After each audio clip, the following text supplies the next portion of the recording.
안녕하세요. 저는 40대 중반의 평범한 집안의 가정주부로 살고 있는 사람입니다. 지금은 정말 행복한 하루를 보내고 남편과 저녁 먹고 집 앞에 공원에 산책을 하는 재미로 살고 있습니다. 지금 남편과의 하루하루가 더 감사하게 느껴지는 것은 그동안 제가 살아왔던 삶이 결코 순탄치 않았기 때문이에요.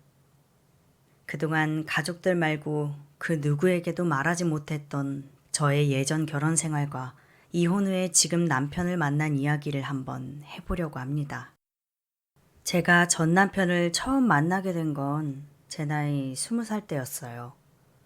당시 저는 간호조무사가 되기 위해 간호학원에 다니며 가을쯤 종합병원으로 간호 실습을 나가게 됐고, 그때 그곳에서 그 사람을 처음 만나게 되었습니다. 당시 전 남편은 병원에 있던 환자였고요. 저는 이제 막 실습을 나온 햇병아리 간호조무사였습니다. 모든 것이 처음인 저는 긴장도 많이 하고 실수도 했었는데, 그때마다 그 사람은 저에게 괜찮냐며 오히려 저를 많이 챙겨줬고 긴장된 제 실습 생활을 편하게 해주었어요. 퇴원을 한 이후에도 전 남편은 시간이 날 때마다 병원으로 찾아와 먹을 것도 챙겨주고 같이 일하는 선생님들 간식도 이리저리 챙겨줬어요. 그럴 때마다 병원의 다른 직원분들도 그분과 잘해보라며 은근히 저희들을 이어주려고 하는 듯한 모양이었습니다. 어느 날 실습을 마치고 퇴근하려는데 병원 앞으로 그 사람이 왔어요. 괜찮으면 같이 저녁을 먹자고 하더라고요.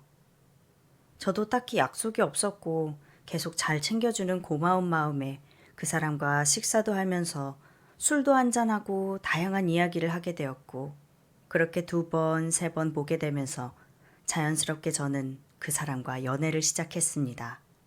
그 사람은 저와 나이차가 좀 나는 편이었어요. 하지만 저에겐 늘 자상했고 매너 있고 친절했어요. 어디서 이렇게 좋은 사람이 나타난 건지 신기하기도 하고, 이런 사람과 함께하는 하루는 어떤 하루일까 생각해 보기도 했습니다. 아침에 일어나면 굿모닝 인사와 함께 출근하기 전 항상 집 앞으로 차를 가지고 와 함께 출근하고, 밥을 먹었냐며 매번 물어보는 자상함과 퇴근할 때도 항상 시간 맞춰 데리러 오는 스윗함까지. 여자라면 좋아하지 않을 수가 없는 행동들이었어요. 처음에는 이런 자상함이 너무 좋아서 행복했지만 점점 시간이 흐르면 흐를수록 이 사람의 자상함이 슬슬 집착으로 변해가고 있다는 게 느껴졌어요. 제가 새벽부터 출근할 때 괜히 피곤하게 데리러 오지 말라고 혼자 가도 괜찮다고 하면 절대 안 된다며 새벽부터 찾아오고, 갑자기 회식이라도 생기면 쉽게 짜증을 내곤 했습니다. 하지만 당시에 저는 너무 어린 나이였던지라 사랑과 집착의 차이를 잘 몰랐던 것 같아요. 그 사람의 집착이 사랑이겠거니 착각하면서 연애를 지속했습니다. 연애한 지 1년 반 정도가 지났을 때쯤 출근길에 갑자기 속이 너무 좋질 않아서 병원에 가보니 제 뱃속에 아이가 생겼다는 걸 처음 알게 됐습니다. 아이가 생긴 걸 알고 난 후 저희는 결혼을 서두르게 됐습니다. 그때는 아이가 생기면 당연히 결혼해야 하는 줄 알았고 그 사람이 하자는 대로 했어요. 물론 지금 아이를 낳은 건 절대 후회하지 않습니다. 하나뿐인 제 보물인걸요. 하지만 결혼 후 그 사람은 더 이상 제가 알던 친절하고 자상한 남자가 아니었습니다. 지금 생각해보면 그 사람은 원래 그런 사람이었어요. 저에게 잘 보이려고 가면을 쓰고 접근했던 것이었고, 결혼 이후엔 그 가면을 벗고 원래 모습으로 보였던 거죠. 술을 안 마시는 날보다 술을 마시는 날이 더 많았고, 술을 마시면 그 사람은 완전히 다른 사람이 됐습니다. 그렇게 저에게 달콤한 말을 하던 그 입술이 결혼 후 술이 들어가면 막말과 욕설을 하는 더러운 입술이 되었고, 본인의 화를 주체하지 못하는 날에는 저에게 손찌검까지 하더라고요. 정말 그런 남자일 줄은 꿈에도 생각하지 못했어요. 저는 뱃속에 있는 아이를 생각하며 참고 또 참았습니다. 지금 생각해보면 그때 참지 않고 바로 헤어지고 정리를 했으면 어땠을까 라는 생각이 들기도 하네요. 그랬다면 제 삶이 조금 더 편안했을 텐데요. 뱃속에 자기 아이가 있다고 생각이 들면 보통 정상적인 생각을 하는 사람이라면 더욱 열심히 일하고 돈을 벌어야겠다고 생각하지 않나요? 그 사람은 나름 사업을 한다는 핑계로 거의 매일 술을 마시면서 술값으로 카드를 마구 써댔어요. 본인 앞으로 카드 빚이 쌓이자 제 명의의 카드도 가져다가 써서 돌려막기를 했고 저도 그 사람과 함께 점점 신용불량자가 되어가고 있었습니다. 제발 아이를 위해서라도 정신 차리고 일 좀 하라고 하면 바로 폭언과 욕설을 하며 자기가 알아서 할 테니 상관하지 말라고 하는데 그 사람에 대한 믿음은 거의 바닥을 향해 가고 있었어요. 임신 8개월쯤 저는 더 이상 이 사람과는 살 수 없다는 생각이 들어 집을 나가 친정으로 가서 잠시 지낸 적이 있었습니다. 아이를 생각해서 아빠 없는 아이로 만들면 안 되겠다 싶어 다시 한번 마음을 다잡고 집으로 돌아갔어요. 그렇게 절 맞이한 건 또 술에 찌든 남편이었습니다. 저보고 어떤 남자랑 굴러먹다 왔냐며 저를 의심하면서 폭언을 또 퍼붓더군요. 그리곤 다음날 술이 깨고 저에게 미안하다고 빌고 또 술이 들어가면 온갖 폭언과 욕설로 저를 괴롭히다가 또 다음날 멀쩡하게 잘못했다고 빌기를 반복했습니다. 어떤 마음에서 제가 그랬는지는 모르겠지만 저는 이 사람이 그래도 막상 아기가 나오면 달라지겠지, 변하겠지라는 생각으로 눈 가리고 아웅식으로 용서해주는 어리석은 판단을 했어요. 연애 때 잘해줬던 그 자상한 모습이 기억에 남아 제발 정신 차리고 잘 살아보자는 희망이 저를 더 괴롭게 만들었던 것 같아요. 그렇게 시간이 흘러 저는 아이를 출산했습니다. 출산하면서 아이의 출생신고를 하고 그러면서 그동안 미뤄뒀던 혼인신고까지 했습니다. 아까 얘기했던 대로 아기가 나오면 달라질 거라는 제 예상은 완전히 틀렸습니다. 지금 이렇게 보면 당연한 거였죠. 사람이 그렇게 쉽게 바뀌지 않는 게 당연한 건데 말이죠. 어리석은 제 희망 때문에 전 스스로 지옥에 빠졌습니다. 아기가 나오고 나서도 그 사람의 반복되는 술주정과 폭언, 폭행은 멈추지 않았고 카드로 이리저리 돌려막는 습관도 여전히 변하지 않았어요. 오히려 점점 더 금액이 늘어났습니다. 지금도 생각하면 정말 아찔한 기억이 하나 있는데요. 한 번은 그 사람의 계속된 폭언과 폭행 때문에 정말 죽을 것 같다는 생명의 위협이 들어서 저도 모르게 맨발로 집을 뛰쳐나온 적이 있어요. 그리고 정신을 차려보니 아이를 두고 나온 거예요. 전 다시 집으로 들어가려는데 남편이 창문을 열어보더니 저를 보고 소리쳤습니다. 그때 저희는 집이 5층이었는데 그 사람이 1층에 있는 저를 보더니 5층에서 아이를 던져버리겠다면서 소리를 지르고 협박하는 거예요. 전 너무 놀라서 바로 경찰에 신고를 했고 경찰이 와서야 아이를 무사히 안을 수 있었습니다. 저는 그날 스스로를 자책하며 아이를 안고 펑펑 울었습니다. 그리고 아이를 데리고 바로 친정집으로 도망쳤는데 그 사람은 어김없이 술이 깨면 앞으로 잘하겠다고 잘못했다고 빌고 또 빌었습니다.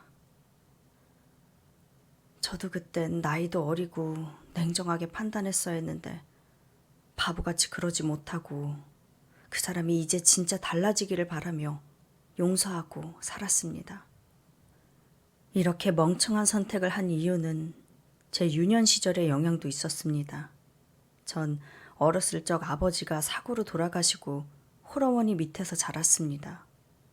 그때 당시는 아빠가 없으면 만만하게 보고 무시당하고 남들과 싸워도 옳은 말로 반박 한 번 하지 못하고 늘 기죽고 눈치만 보며 살았습니다. 그때 서름이 꽤 묵직했던 터라 제 아이도 아버지 없이 기죽어 사는 삶을 물려주고 싶지 않았어요. 오로지 그거 하나로 결혼 생활을 유지하며 버틴 거였습니다. 하지만 여전히 현실은 매일 비톡톡 전화에 시달리며 사는 삶이었습니다. 제가 무서워서 전화를 피하니까 친정엄마에게까지 비톡톡 전화가 가게 돼서 엄마는 그때 제 명의의 카드빚에 대한 사실을 알게 되었습니다. 전 엄마에게 그동안에 이 사람이 행했던 저에게 모든 폭언과 폭력을 털어놓았습니다. 제 말을 들은 엄마는 1분 정도 침묵하시더니 저에게 말했습니다. 넌 내 소중한 딸이야. 그 누구도 너를 그렇게 함부로 대하게 둬서는 안 돼. 아이에게는 미안하지만 그런 아버지 밑에서 크느니 차라리 아빠가 없는 게 낫다. 나 봐라. 아빠 없이도 너희들이 이렇게 잘 키웠잖니. 네가 뭐가 부족해서 그런 남자랑 살아.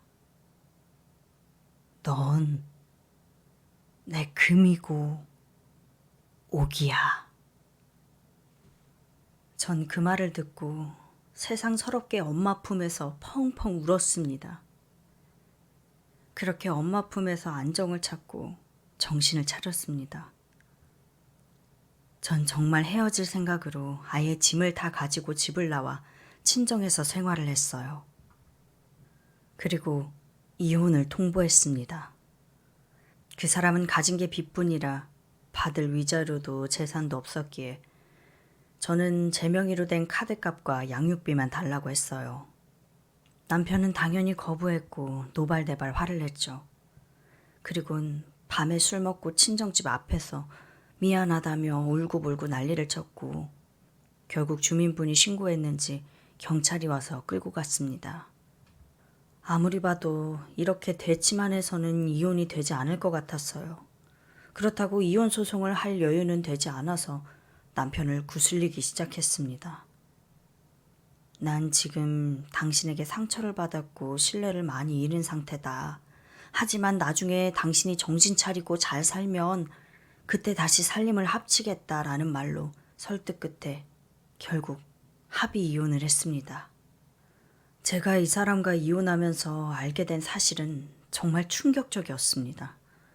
전 남편은 저와 결혼하기 전 이미 2번의 이혼의 경력과 딸이 1명이 있다는 겁니다.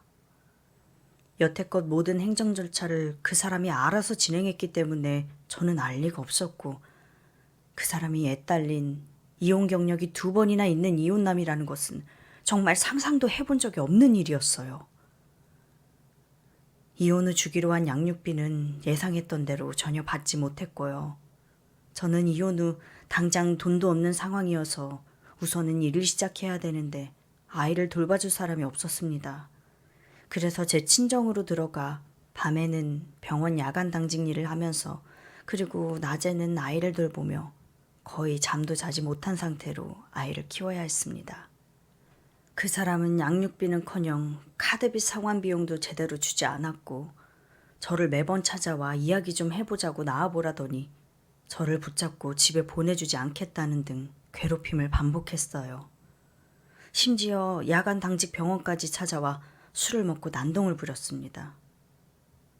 한 번은 정말 죽을 뻔한 적도 있었어요. 지금 생각하면 정말 소름 끼칠 정도의 일이 있었는데요.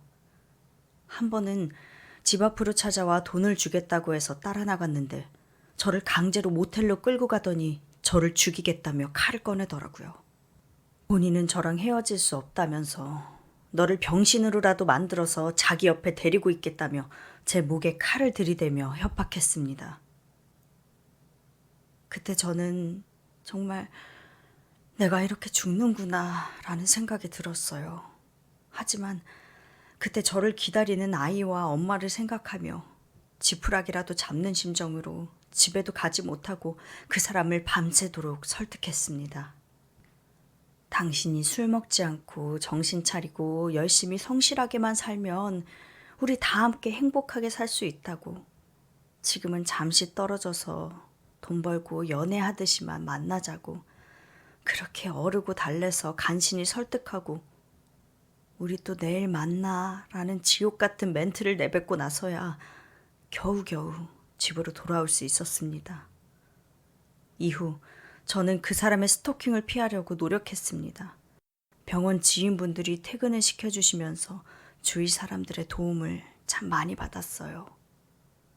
그리고 아이의 안전을 위해 아이를 잠시 위탁 양육 기관에 보내고 저는 숙식을 해결할 수 있는 기숙사가 있는 병원으로 이적해서 아이와 약 1년 가까이 생이별을 하게 되었습니다. 당장에 이사 갈 돈이 없어서 저로서는 어쩔 수 없었습니다. 아이 생각에 매일 밤 눈물로 밤을 보냈어요. 그리고 친정 식구들도 전화번호를 바꾸고 친정집도 아예 다른 곳으로 이사를 하고 나서야 겨우 이 사람의 스토킹에서 벗어날 수 있었습니다. 그렇게 1년이라는 시간이 지났고 어느 날 이메일로 얼굴을 한번 보여달라는 소식에 저는 아이의 양육비라도 보내달라고 계좌번호를 보냈는데 아무 소식이 없더라고요. 그렇게 전 남편은 소식이 끊겼습니다. 이제 정말 포기한 건가 싶었어요. 그렇게 나름의 안정을 찾아간 저는 돌이 지나서야 그렇게 그리웠던 아이를 제 품으로 다시 데려올 수 있었고 아이를 양육하고 빚을 갚으면서 그렇게 힘들게 20대를 보냈습니다. 안정을 찾고 사는 와중에도 혹시나 그 사람이 집에 찾아오거나 어딘가에 숨어서 저를 지켜보고는 있지 않을까 늘 불안했고 제가 일하는 직장에 찾아와 또 난동을 부리지 않을까 혹시라도 거리에 마주쳐서 또 끌려가지는 않을까 걷는 도중에도 항상 주위를 살피며 두려움에 마음 편히 살 수 없었습니다. 그렇게 시간이 흐르고 흘러 열심히 빚을 거의 다 갚고 경제적인 안정을 조금씩 찾게 되고 아이도 자라고 엄마의 보살핌을 조금 덜 받아도 될 나이가 된 후 저도 모르게 마음 한구석이 쓸쓸해지더라고요. 그러다가 우연히 직장 후배의 추천으로 홀로 아이를 키우는 한부모 커뮤니티에 가입하게 되었고 그 속에서 여러 다른 부모들과 소통하며 나름의 외로움을 덜게 되었습니다. 같은 한부모다 보니 여러 가지 고충들도 공감되고 서로 위로해주고 도와줬어요. 그 안에는 정말 다양한 이유로 이혼을 하거나 홀로 양육하는 다른 분들이 모여 계셨어요. 서로의 사연들을 나누며 서로 위로하고 욕도 해주고 도움받을 게 있으면 받고 가끔 같이 만나서 밥도 먹고 즐겁게 지냈습니다. 그곳은 마치 저에게 답답한 속이 뻥 뚫리는 해우소와 같은 곳이었어요. 그 중에 특히 저희 집 근처의 동네에 사는 어떤 남자 한부모 양육자분과 친해져서 많은 도움을 받게 됐어요.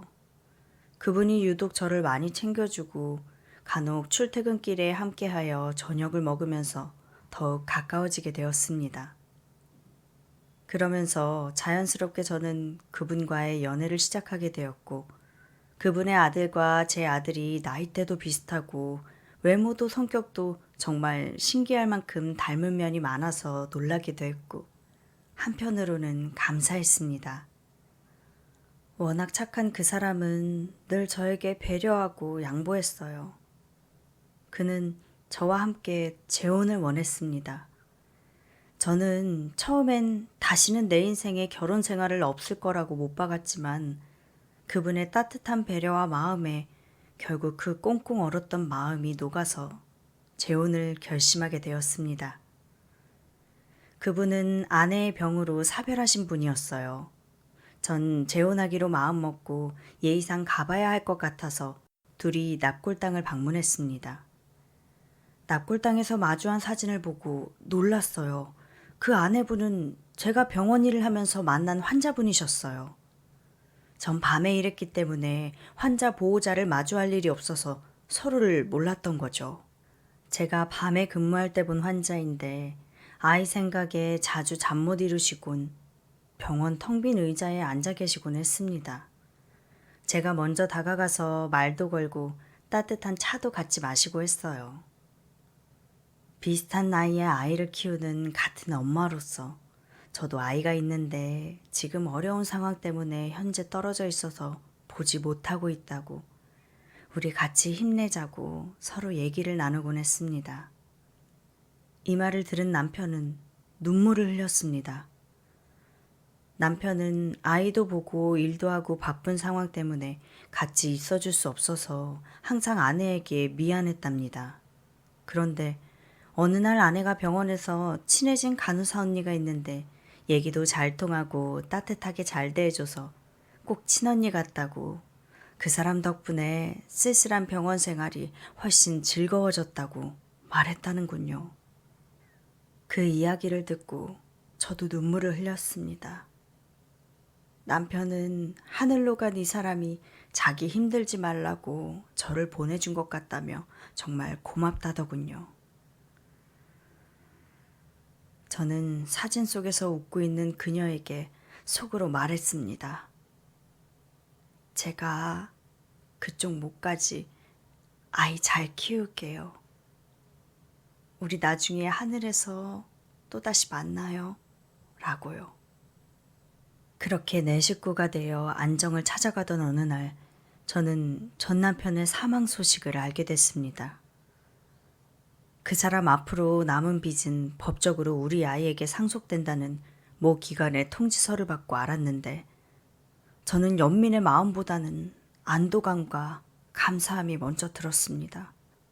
언제라도 저와 아이를 찾아와 괴롭힐지 모른다는 지옥 같은 두려움이 사라진 것에 대한 감사와 드디어 해방된 것에 대한 감사함의 마음이 떠올라 저도 모르게 누구에게 해야 할지 모르는 감사를 계속해서 했던 것 같습니다. 이 모든 사실을 들은 지금의 남편은 저를 꼭 안아주며 이제는 당신 웃게 해줄 일만 만들어주겠다고 하는데 어찌나 든든하고 감사하던지 이제 마음 편히 행복하게 살겠노라 다짐했습니다. 남들은 결혼기념일에 선물을 받잖아요. 저는 선물은 필요 없고 우리 네 식구 다양한 곳을 여행하고 싶다고 말했습니다. 어린 나이에 고생만 하고 한창 돌아다닐 때 돌아다니질 못해서 그것에 대한 한이 있었어요. 지금의 남편은 저의 마음을 캐치하고 매년 결혼기념일에는 선물 대신 다양한 곳을 여행하는 것으로 제 한을 풀어주고 있습니다. 그리고 지금은 재혼 8년 차로 마음으로 낳은 큰아들과 눈물로 키운 둘째 아들과 함께 매일매일 웃음만 가득한 행복한 삶을 살고 있습니다. 여러분도 반드시 행복해지실 거예요. 지금까지 제 긴 얘기를 들어주셔서 감사합니다.